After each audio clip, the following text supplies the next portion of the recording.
Oh man. Shalom to the whole elect of Israel. This your fellow servant Shemaiah. Let's give all praise, glory, and honor to Yahweh, Ba'ashem Yahweh Shai, Ba'ashem Ruach Kadash. Double honor to our elders and apostles of the great millstone. I'm just turning the camera on. I'm really just turning the camera on. And I do got a subject I want to go into because golly, y'all gonna hear it in a minute. I could imagine y'all gonna hear it in a minute. But we're gonna go into this precept, and then I got a couple of clips I want to show y'all because we're getting closer and closer to the time that people are gonna get in line or get, put in place, whatever place that may be. You hear me?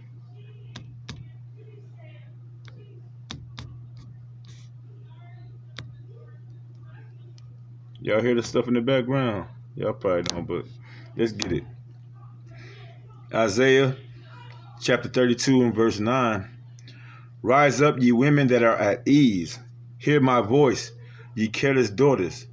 Give ear unto my speech. All right. And this is going to our women that of the children of Israel, the nation of Israel, so-called Negroes, Latinos, Native American Indians, West Indians, and Haitians.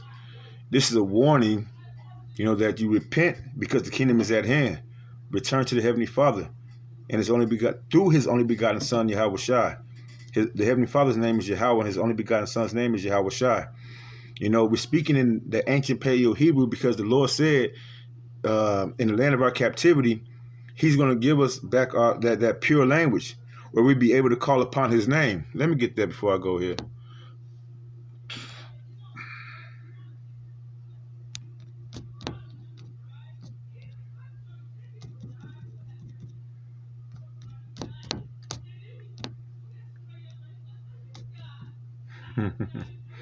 Man, you know what? It's been a long time since I've been able to hear like children, man, and pure language. There's something about being in the household with children, man. That need that guidance, man. It's a beautiful thing. Let's get it. Zephaniah 3 and 9. For then will I turn to the people a pure language, that they. Let me see if I can open that up. Salakia. Zephaniah 3.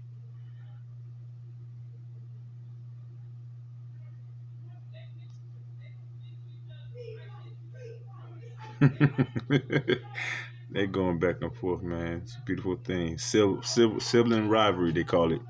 I'm gonna start at verse 8.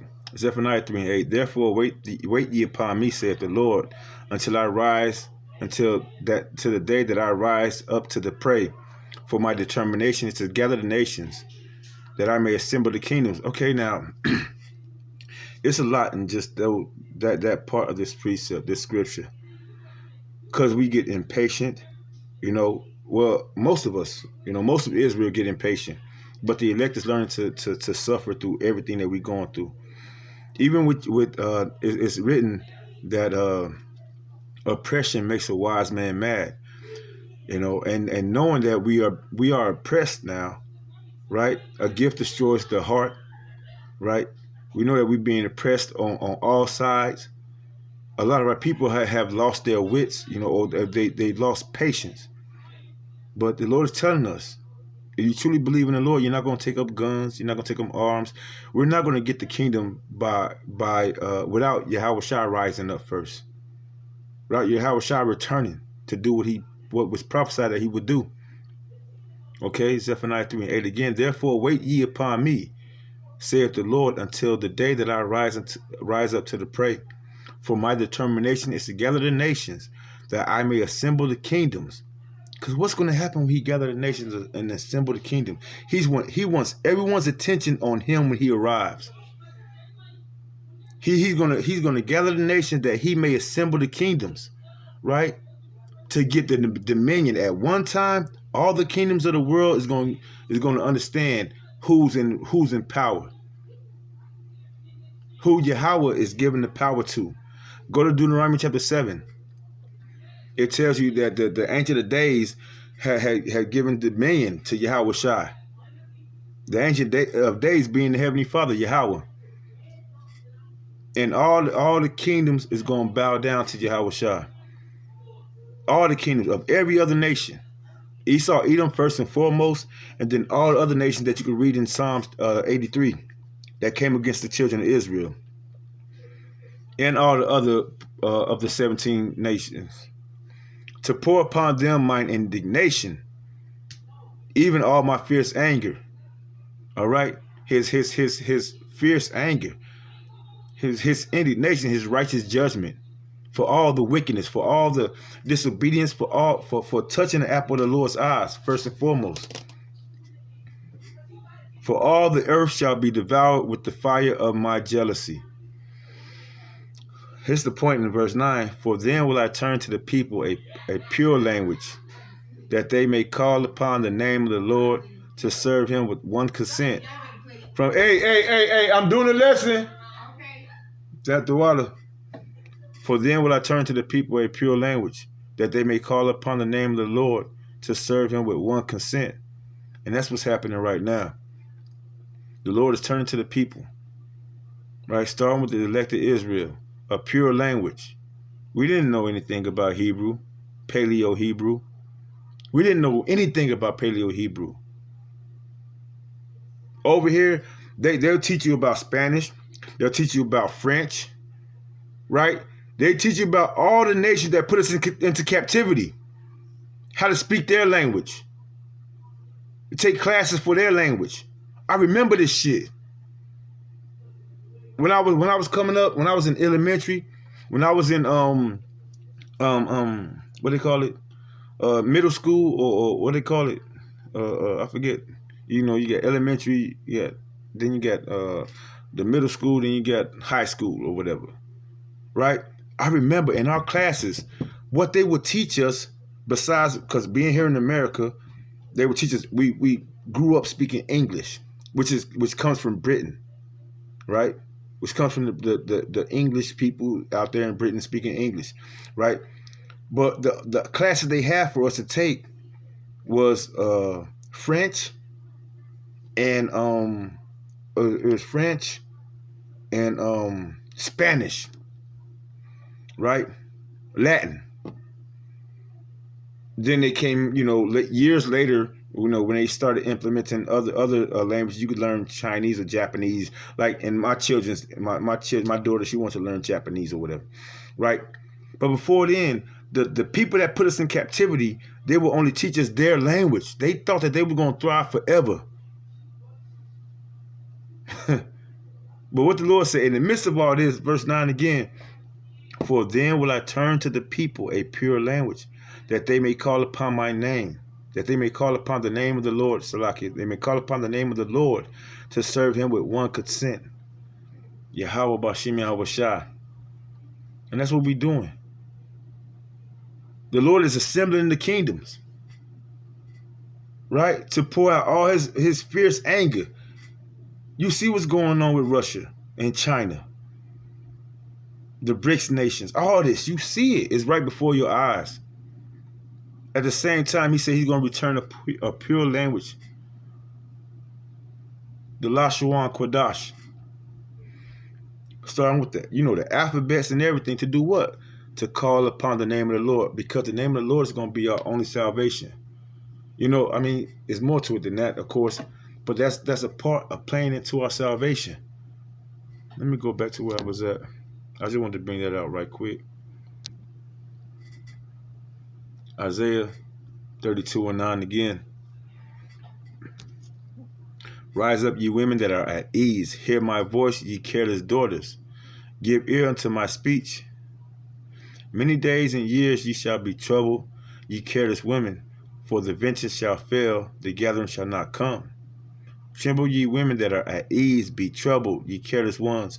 Strip you and make you bare, and gird sackcloth upon your loins. With that, I want to get this video.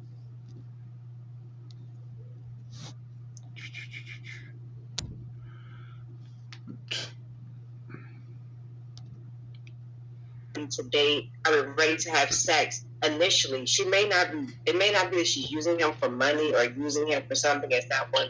I want you to understand what men are hearing. What men are hearing is maybe she is, and maybe she's not, and maybe this, and maybe that, and possibly. That ain't got nothing to do with us. Nothing. Okay. You know what that got to do with us? When you get your shit together, call. No. I'll let you go on. You know what that has to do with men? Okay. Respect everything you have to say. When you get your shit together, call me.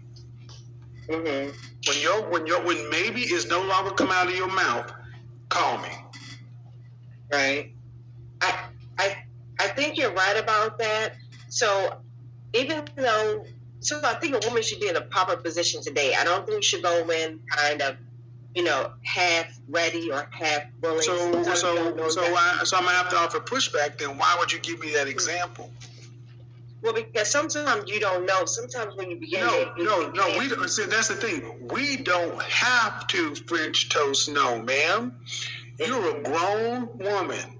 The thing what's going on right now, because I put the interview on at like in between conversation. This is a 40-year-old woman making excuses, as you see, and refuses to be direct. And this is an issue that's been going on with the so-called black community for a long time. Our women are just known for making excuses for other women without holding no one accountable. Anyone. It's not just the women. Their children, they don't hold accountable. Right? The men that they decide to make these children with, they don't hold them accountable. Right? And putting somebody on child support is not holding no one accountable. That's just trying to get your little, that's just been the way of finessing your way to make your life a little more decent according to this world. But holding them accountable is making sure that they spend time with their children and teaching them about the flaws, the ins and the outs of life. That's holding them accountable. But the men that's out here that's willing to do that, spend time with their children, they try to hold them away from them. All right? That's not in all cases, because some of these men, they don't care nothing about the children. They just want to do what they've been doing with the women. All right? But you have a lot of these Evites, and look at their age. I'm going to get to that point. I'm going to get to that point right quick, matter of fact. And the women you're talking about are grown damn women. Mm-hmm. Would they go to apply for a job if they did not plan on showing up to the job? Mm-hmm. Would these women you're talking about go apply for a job if they did not intend to show up and do the job? Well, no. So I'm not saying. No, ma'am. I didn't stop. Okay. Stop right there. We're not combating. Mm-hmm. But you need to follow the logic. Mm-hmm. Why would that woman not go apply for a job? Mm-hmm. If she had the intentions of not showing up? Right. Well, why would she do that? I don't think you should apply. No. Listen to what I'm asking. Why would she? Right. You said why would she? Listen to what I asked. Why would a woman, like you described, why would a woman go through the job interview and application process if she full well knew she didn't have any intention to go to the job? Why would she do that? Okay. I know you want, okay, to answer your question, I think maybe some women do that. If she was no, ma'am, don't overcomplicate it. Don't overcomplicate it. I don't know why someone would do that. I mean, when I apply for a job and when I go somewhere, I plan to attend. That's the whole point, ma'am. So in other words, I ask you, why would a woman go apply for a job, go through the application process? She wasn't intending to go to the job. And the answer is, you wouldn't do that. Why? Because it's to be a waste of time. Yes, I'm making this. See, what we need to get back to, people, is simple answers. You ladies are so used to talking and trying to baffle men with the BS that you can't even be direct. Please forgive me. That wasn't. I'm just saying women in general, ma'am. I didn't say you in particular. But what I'm saying is everything you were saying, maybe she's this, maybe she's that, maybe she's this, then that woman does not need to be out on the dating market. Unexpected illness or injury. Guidewell Emergency Doctors provides expert care from board certified. Maybe she's that, maybe she's this. Then that. Exactly. Being inconcise, just that maybe that I demon, I feel, I believe, you know, to give every excuse when nobody is being held accountable for what they do. And that's what's wrong with the world right now. Back in the day, whatever you do could mean life and death, and that's the significance of the truth being brought out in these days and time. Right? Let me get a precept on that. What the Lord say?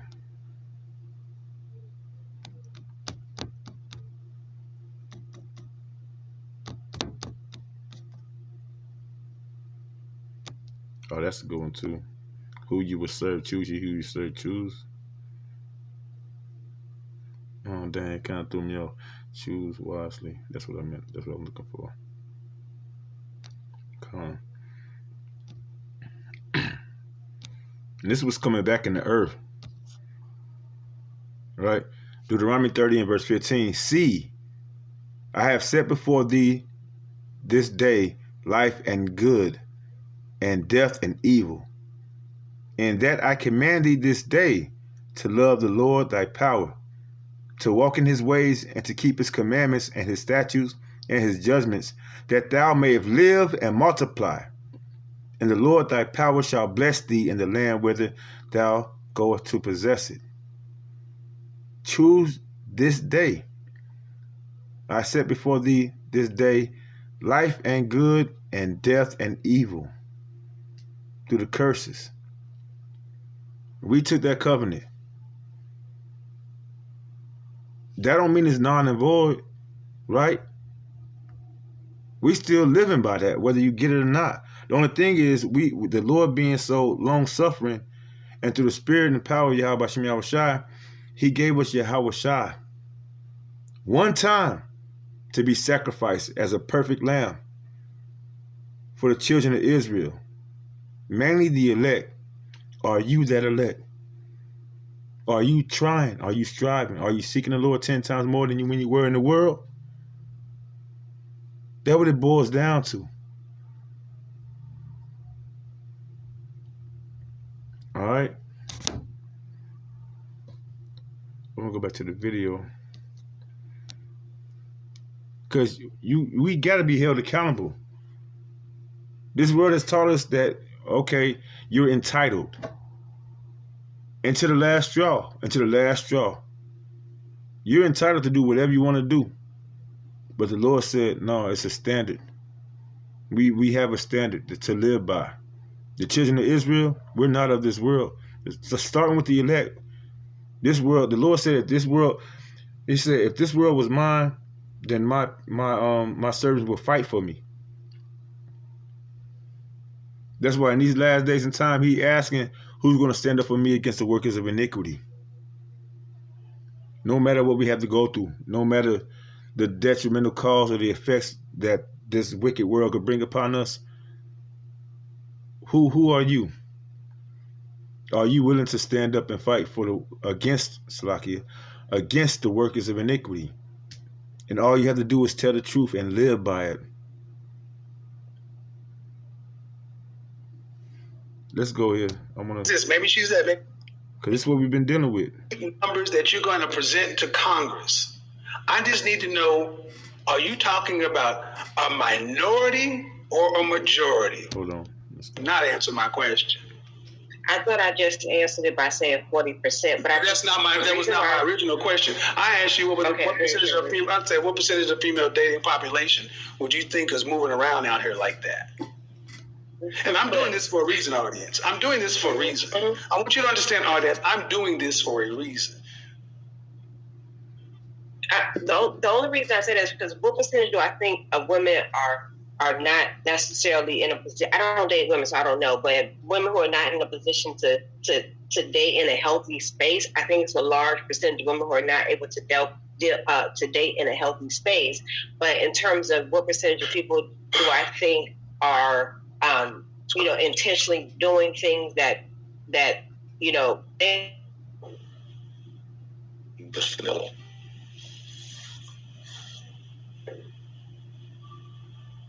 I want the audience to understand that women in general, our women in particular, would rather fucking waste time talking about a tangential point that has really nothing to do with the bulk of what we're talking about. This happens every day on YouTube. Every day. If there are men and women in a space, you are guaranteed to have at least one disruptive agent who will sit there and discuss fringe shit. Anytime you see a panel with men and women, you are almost guaranteed to have one woman who will sit there. Well, I don't know. Well, where'd you get that fact from? Well, where this? Well, where? I can't verify.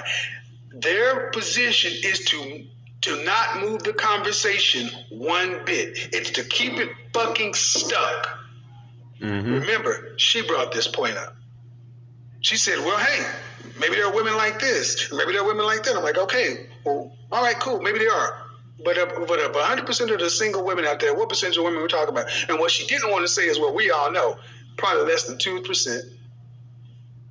Probably less than 2%, but let's just even say it was 5%. So that means 95% of the women, even if it was 10%, it's still insignificant. We spent 5 freaking minutes talking about something that does not make a difference. And you know why this is so important? Because this is Generation X. This is the breakdown in our relationships. This is the result. Execute Order 66. We're supposed to be married to and dealing with. But how do you expect us to deal with anybody if you can't even agree? You can't even compromise. You can't even comply to a simple fucking question.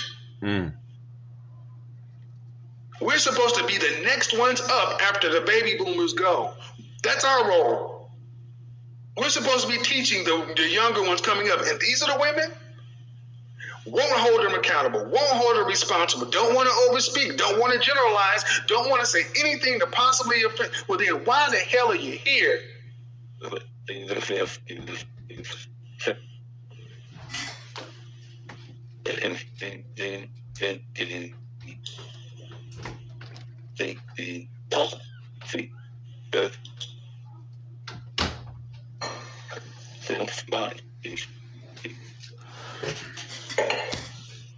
gonna pause it right there. I know I gave y'all a lot of the content that he was bringing out, but it's more that I want to bring out. Like, check this out, for instance.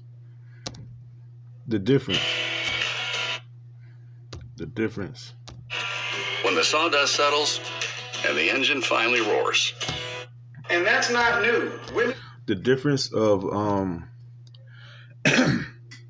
how society used to be before America or the Western society had actually got their claws into the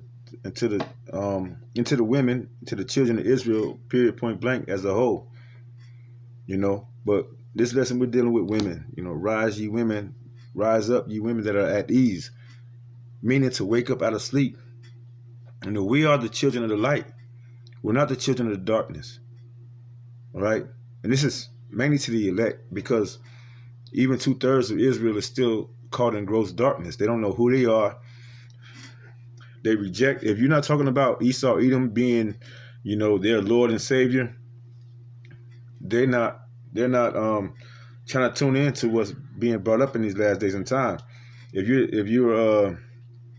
you're not taught to call on the names of Yahweh Bashem Yahweh Shai, you know, through the Spirit, you'll look at that like it's a foreign language to you, right? As I pulled out earlier, you know, the Lord's going to return a pure language to, you know, in these days and time for us to call upon His name.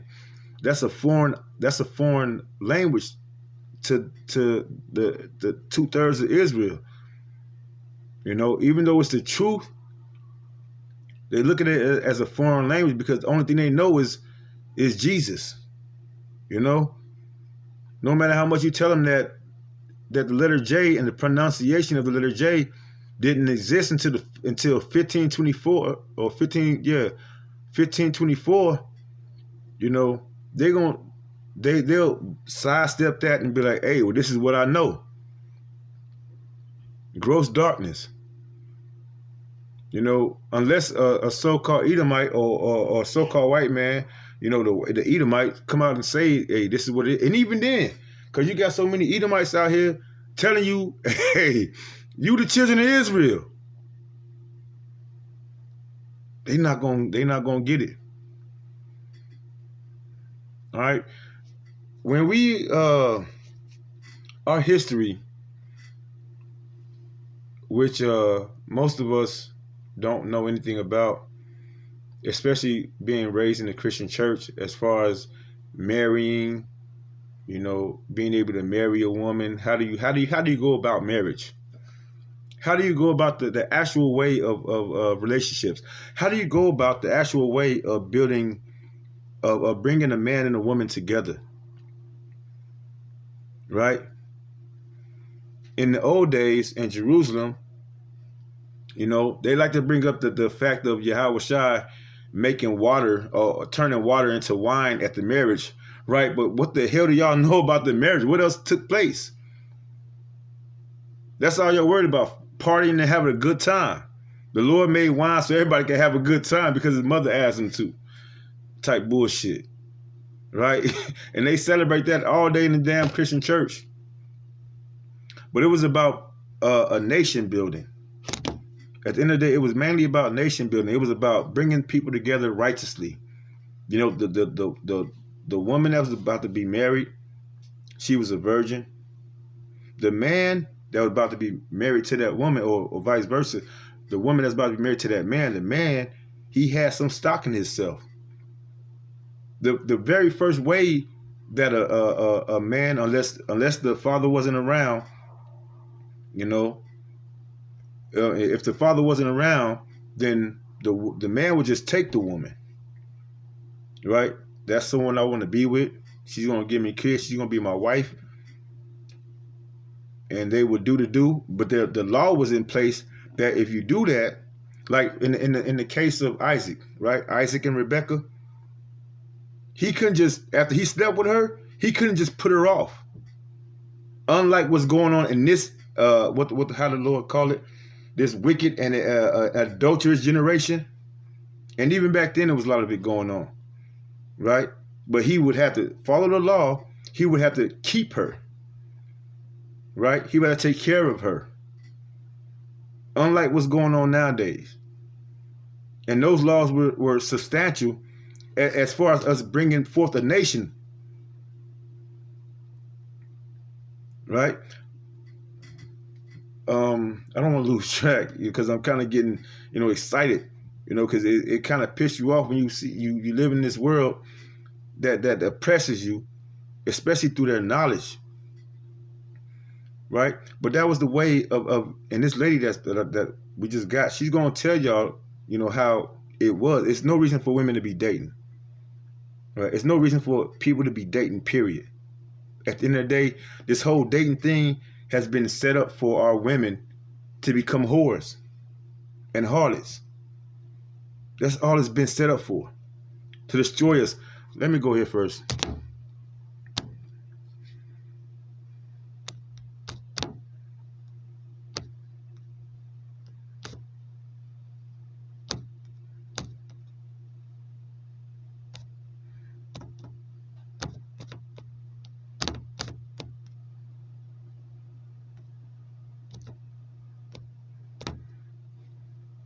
Because these laws, man, these people don't think that the laws, you know, they think they're done away with. There's laws that we can't keep even in the land of our captivity. But because we're in the land of our captivity, we can't keep all the laws. But we do our best to rehearse the righteous acts. And the ones that we can't keep, the ones that's out of our realm at this time in our land of our captivity, that's what grace is for. You don't have to eat shrimp, crab, lobster. It's a lot of other substitute meats and food that you can eat. You don't have to have sex with your neighbor's wife. These things are for you to be put to death about. And that's what the Lord coming back to do. He's going to put you to death for not obeying those laws that you can keep. Lest ye repent at the last moment and he have mercy on you. Leviticus 19:29. Do not prostitute thy daughters to cause her to be a whore, lest the land fall to whoredom and the land become full of wickedness. Right? And when you got your daughter on a dating scene, and you know, during the 90s and the 80s, you know, and the 2000s, the 90s and the 80s, 2000s, they made this thing popular by way of Esau Edom, of course.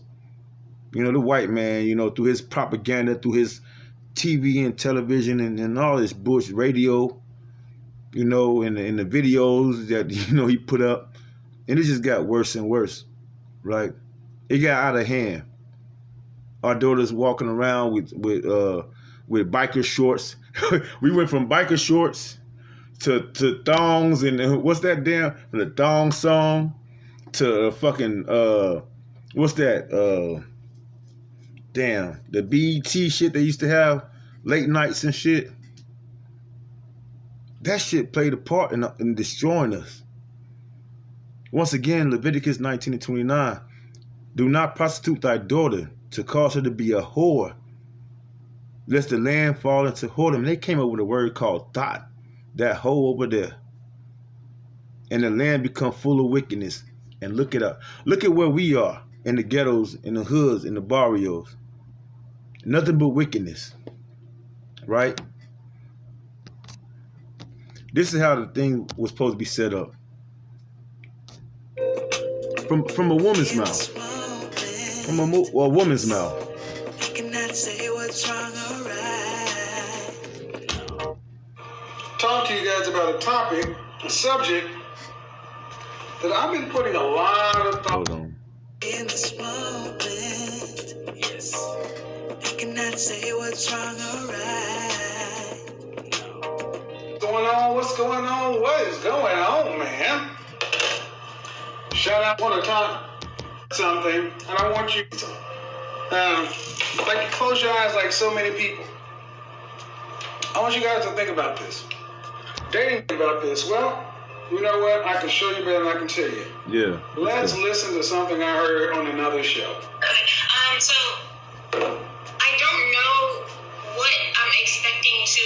What am I looking for? For me being in a relationship for 1 year versus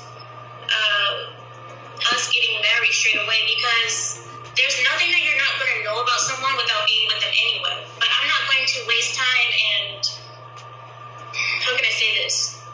I'm not going to allow time for me to have premarital sex, you know, because I'm not going to, if you're not having sex with a person, you're not going to stay that long with them before you get married, okay? We're not just going to sit around and talk. So we get married to prevent us from fornicating, from possibly having premarital sex, you know, by accident, as I say.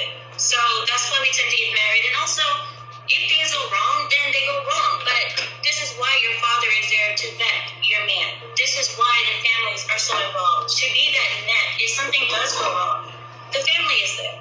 And the family has already vetted that person for me. My father already spoke to my husband. My father already knew the type of man my husband was. Men tend to see things in other men that women can't. I don't know why, but from what I've seen here is like, girls, we tend to be kind of slow when it comes to picking partners, because it's hard for women to get past that adrenaline of like, oh, I like this guy because he's exciting and he makes me feel so butterflies. But my father knew how to pick a stable man for me. He knew how to pick one that was a hardworking man who wasn't going to let bills get behind, let things just happen. So I hope that answers your question. I hope that I understood the question.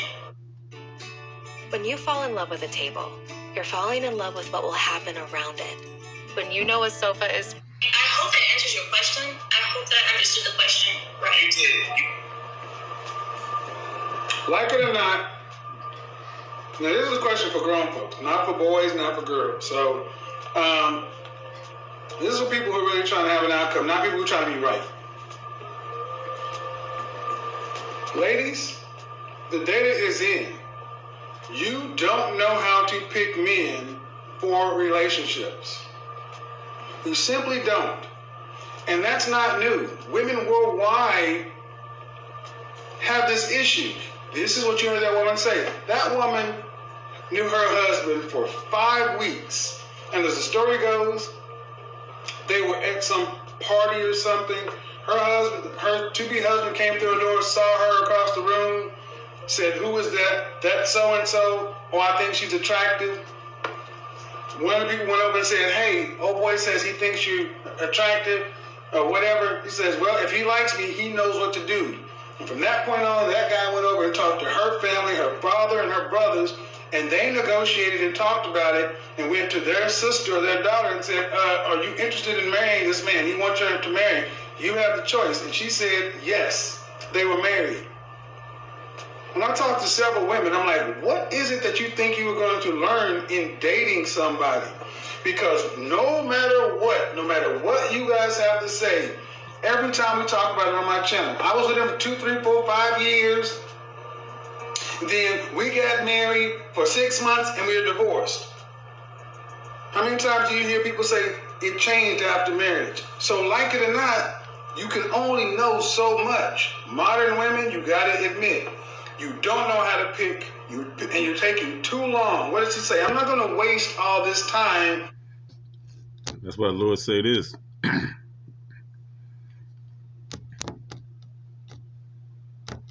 Through John, through Paul or Timothy, I believe it was.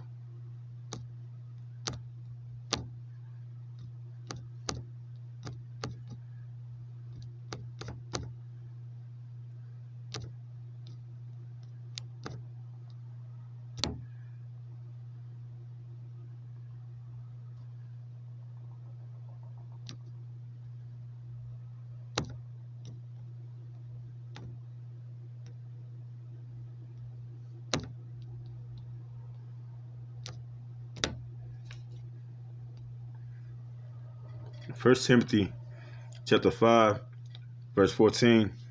I will therefore that the younger women marry, bear children, guide the house, give none occasion to the adversary to speak reproachfully. All right? That dating scene, that's what's been causing a lot of whoredom.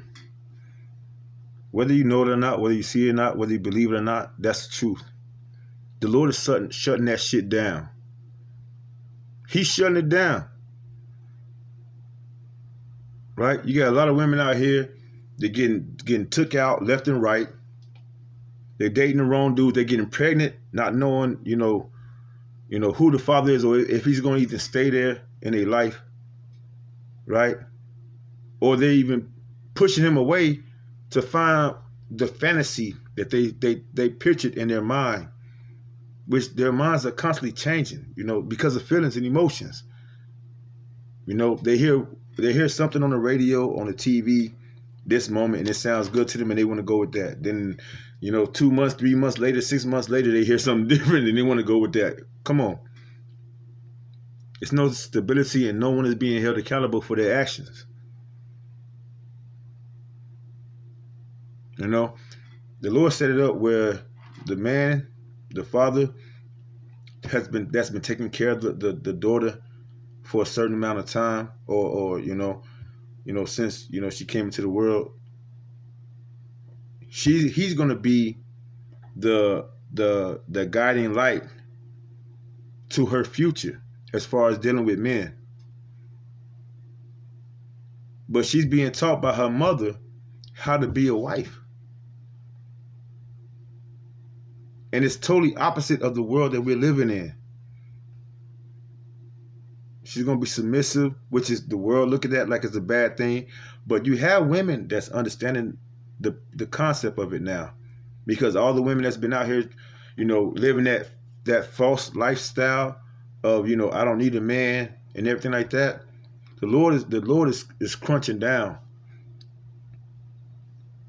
The Lord is, for the ones that don't see it happening, man, you can only imagine what their future is going to be like. They're not going to see it till it's too late. As a matter of fact, I'm going to bring another video up and I'm going to leave it at that. Because it's beautiful, kind of like how this, let's get it. Let's get it. Find out. Though Shanika has a black woman die in this house full of men, full of white dudes, young black girl, her pants down, she got bruises in her face. Ain't nobody hear nothing. Ain't nobody hear nothing. They lying for saying the maintenance man ain't here. The camera's right here. We on camera right here. We on camera right here. Yo, Bobby. Bobby. The camera right here. Why ain't nobody see nothing? Why ain't nobody see nothing? We on camera right here. Anybody came through this door should be on camera. According to her family, people who live in the home are not coming forward about what exactly happened. She was face down. One hand was in a fist and one hand was like this. While she was face down, her face was smashed in. But nobody has answers. Okay, what I want to know is what men lived here while she was here? The two that are upstairs. Okay, the answer not speak to them. Well, there's a work factory down here. Are they here? That lady is gone. Okay, she's at work.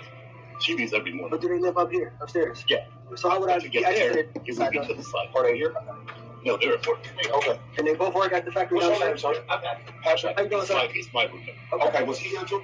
Yeah, he's the one that called the police. Who are we here for? Nay-nay! Who? Nay-nay! Who? Nay-nay! Who? Nay-nay! No justice! No justice! No justice! No peace!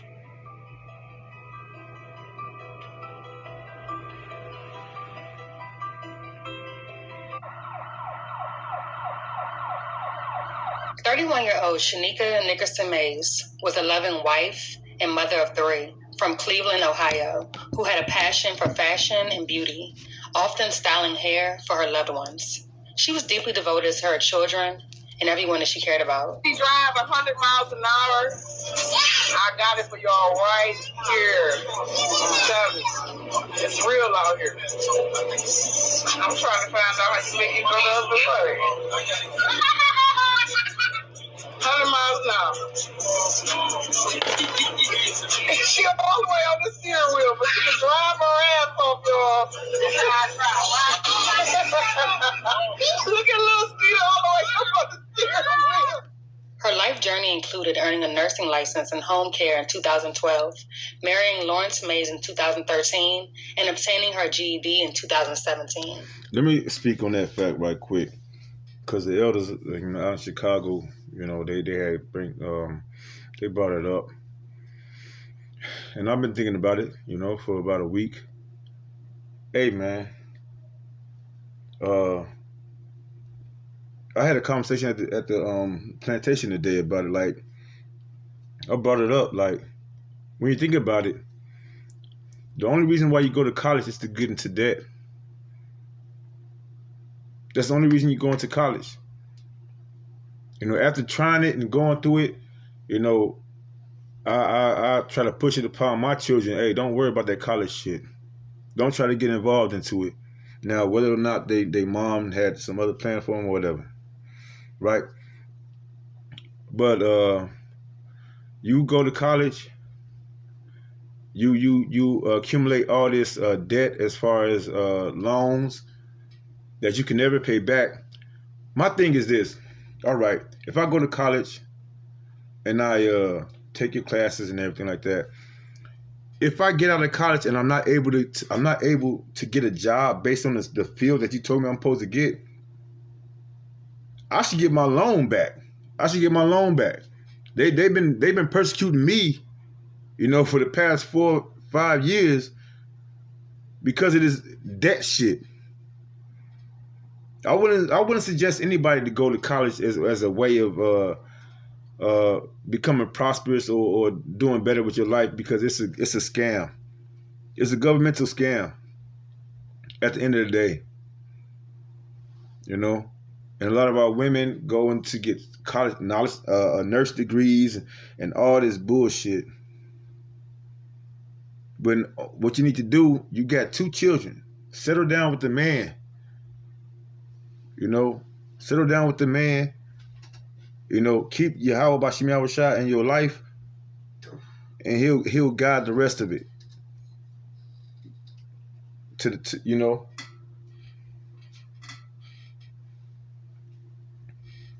But we didn't know that. The Lord winked at our ignorance, you know. But now it's so much going on. It's so much truth going out right now. You don't got no reason if you fall victim, unless you haven't came across the truth that's going out in the world right now. I'm going to continue to. Shanika's unwavering love for her family and her willingness to help others were defining aspects of her character, until one day she would make a decision that would shock everyone and ultimately change the course of Shanika's life forever. Despite her roles as a wife and mother, the extent of her husband's involvement in their marriage remains unclear. You see, Shanika battled addiction, so when her mother couldn't get a hold of her after numerous calls and texts, she became concerned. She started calling around. Little did she know, she would never see or speak to Shanika again.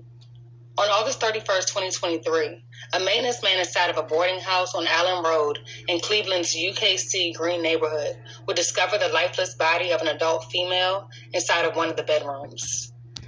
Let's check this out. Group home. A group home, right? 9 men, 1 woman, found dead with pants down after moving into a group home. You gotta fear Yahweh Bashim Yahushua. You gotta fear the Lord. What did the Lord put inside this woman's head to make her feel that she was comfortable around 9 men? No other woman. No other women.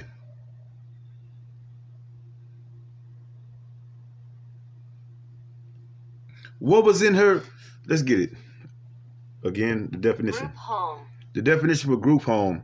A home where a small number of unrelated people in need of care, support, or supervision can live together, such as those who are elderly or mentally ill. Let me get a precept. Fear Yahweh Bashim Yahushua.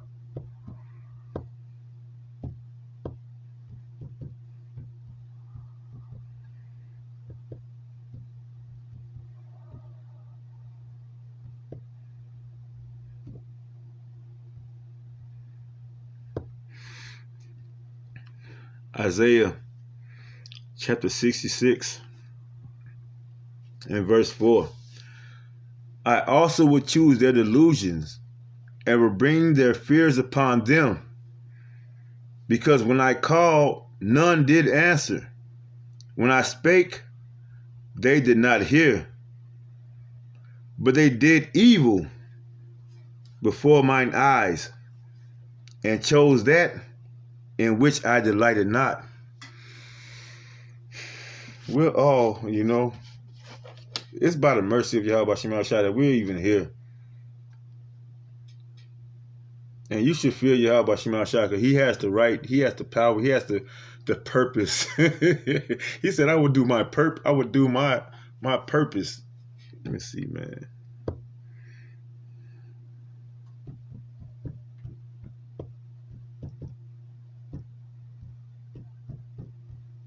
Just to make sure I said it right.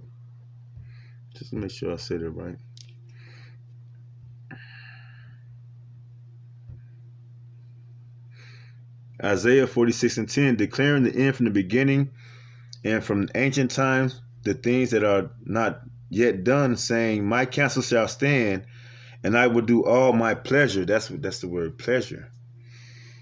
The Lord was pleased in bruising Yahweh Shai.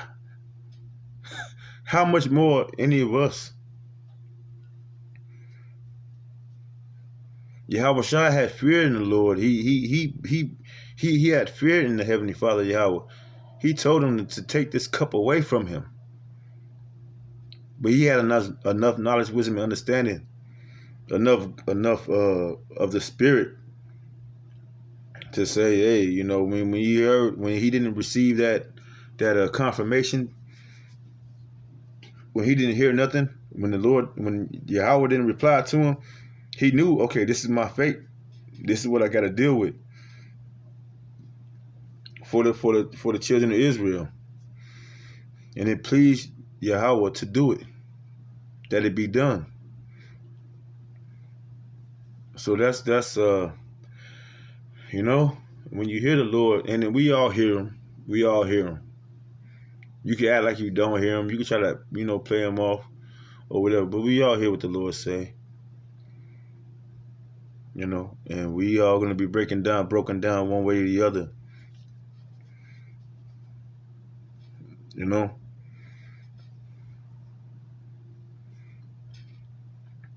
And that's why it's imperative. Imperative means important. That's why it's important to, when the Lord gave you this truth, to move upon it. To move upon it, because, he could choose your delusions. He can make you as a, how old they say she was? It don't matter. It don't even matter that she was a so-called black woman. For one woman to feel like she's okay around 9 men in a group home, right? Let's go back to that definition. I gotta pull that back out.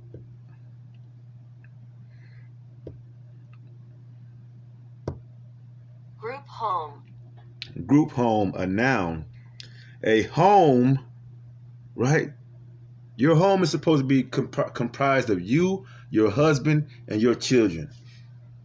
That's a home, right? A home where a small number of unrelated people. Esau, this shit gotta go, man. This don't make no sense. A home where a small number of unrelated people in need of care, support, or supervision can live together, such as those who are elderly or mentally ill. Now, why would you make a home where there's elderly people and mentally ill people living together? And that's okay. That's because people's hearts wax cold. There's no respect for the elderly.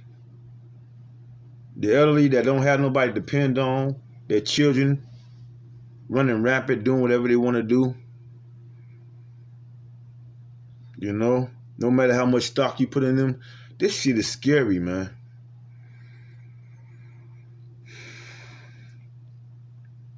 I'm going to play a little bit of this and I'm going to close it out. Okay. When Shaniqua lived here, she lived in the unit right above me and where he didn't. Mm-hmm. And she would use the store. And we would talk, when she'd come in and out. I'd see her little boy.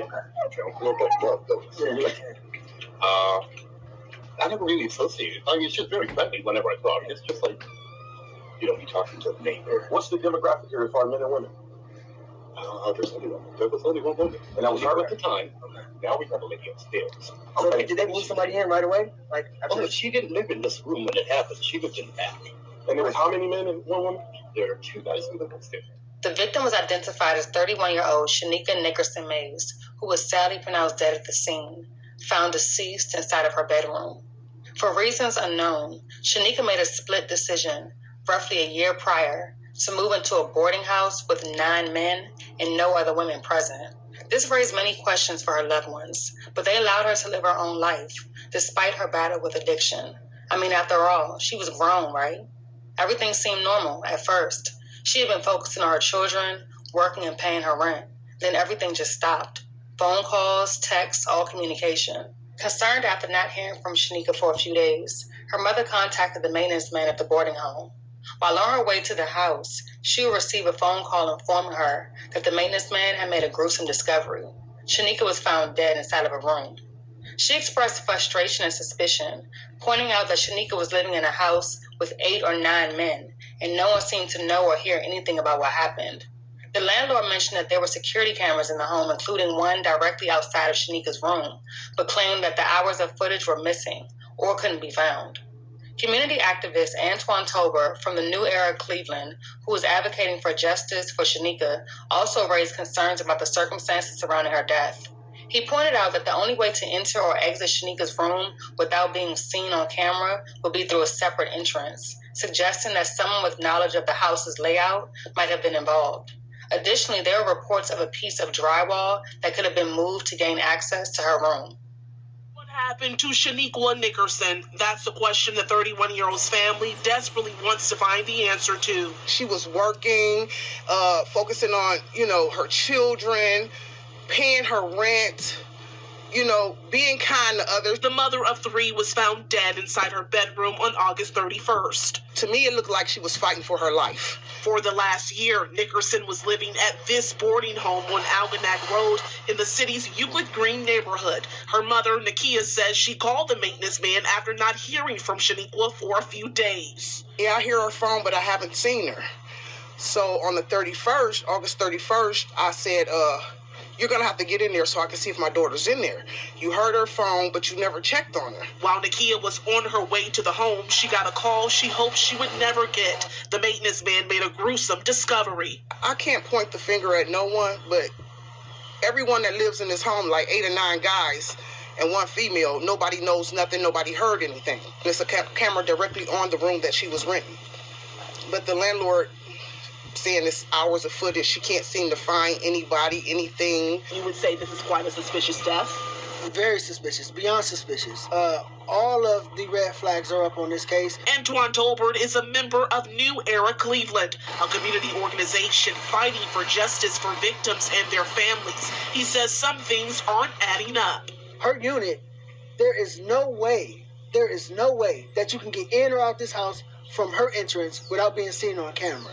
So that means that someone had to take a separate entrance. Someone that knows the layout of the house has to take a separate entrance to stay off camera, as well as allegedly there's a piece of drywall that can be moved to get access to her room. Nickerson has already been laid to rest, but her mom won't rest until she knows exactly what went down in her daughter's bedroom. I don't know what's going on, but I need to find out. Though Shanika has already been laid to rest, her mother remains determined to uncover the truth about what happened to her daughter. The mysterious and suspicious nature of Shanika's death has raised many flags, and her family continues to seek justice, even a year later. The case remains ongoing. Patrick, it's my room. Okay, was he here too? Yeah, he's the one that called the police.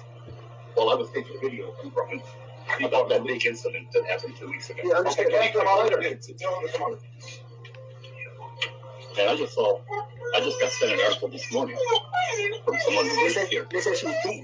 Right? And then her pants were pulled down. That's what the article. So that's a cause for concern. So that's why we're here. What's your name, sir? Patrick. Was you here when the lady was? What happened? Well, yeah, we don't know when it happened. We just know when it was reported. Nobody heard anything. Y'all just saw an article. Who called the police? Well, Bobby. You know Bobby's last name? Oh, only begins with an R. Robert Rickle, maybe. So, just for clarification, none of you all heard anything the night that this incident allegedly happened? Y'all didn't see anything? You were in my unit. You don't hear anything unless it's from this room right up here. Okay, so if she lived upstairs. With two other men. She lived in the back. There are 4 rooms upstairs. 2 in the back, 1 in the front. Look at these guys, man. You see how they moving? Mentally ill, man. Let's go here to Zephaniah. Let me get that first. Zephaniah 3 and 5. The just Lord is in the midst thereof. He will not do iniquity. Every morning doeth he bringeth his judgment to light. He faileth not, but the unjust knoweth no shame. All right? That's for anybody, everybody, all of us. Except the elect of Israel. This is an everyday thing. This is life, period. Right? I want to bring one more precept, and I'm going to close it out.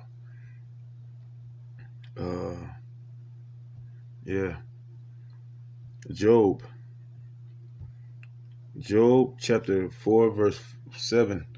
Remember, I pray thee, whoever perished, being innocent, and where were the righteous cut off? All right. Like I said, we all deserve that judgment. Only the elect is going to, unless they're deemed as a martyr, is going to make it out of here. Let me see if I can find that scripture. It's in my mind.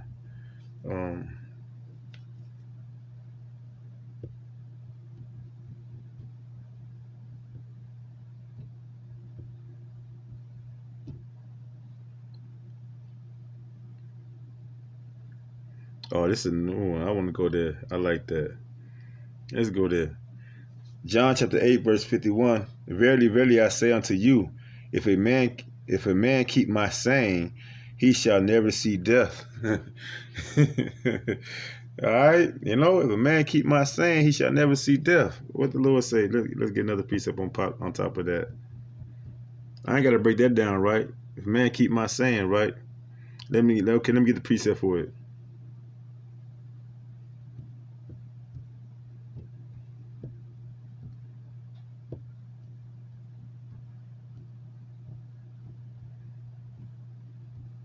Yes, in Revelations, right?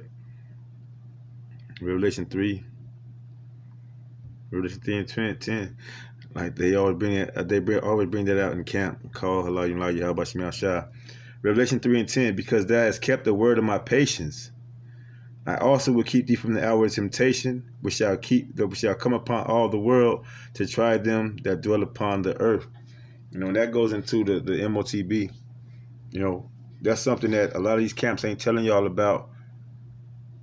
Y'all gonna be willing to take that MOTB, that MARK, to so-called be relevant in this wicked world, and you're gonna be taken out according to Revelation chapter 14 verse 9. You're gonna be taken out for it, because you made a plead with our enemy. At the end of the day, with that, the Lord say, never trust your enemy. Put all your trust in Yahweh Hashem Yahushua. When you come and you learn this truth, you know this truth, you got to start moving in a different way. I'm going to leave it right there. Lord willing, this lesson is edifying to the hopeful elect of Israel. Shalom.